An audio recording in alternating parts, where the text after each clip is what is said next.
जीशु Catholic माने भावुंट आम आई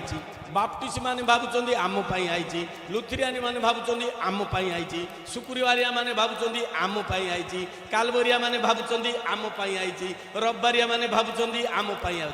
zone लिखित सुसमाचार 3 अध्याय 16 पदरे लेखा अछि ईश्वर जगत को एते प्रेम कले जे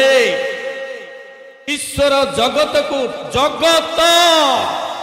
ईश्वर जगत को एते बड़ प्रेम कले जे दान कले तांको अद्वितीय पुत्र को जे तांको ठारे विश्वास करे से विनष्ट न होई अनंत जीवन प्राप्त होए। आसंतु प्रभु को ताली मारिबा गोटे मझी मझी आम ताली मारिया पड़ो जगत पाई बामण पाई ना करण पाई ना हाड़ी पाई ना पाण पानी ना गंध पाई ना सौरा पाई ना धूप एड़ा को मनीष तैयारी कर प्रभु करना ये जेते पृथ्वी पाई आछंदी ईश्वर जगत को प्रेम कले आमको नहीं कि ताकू नहीं आम बाइबल धर देचु बोली खाली आमको आगा प्रेम कले नहीं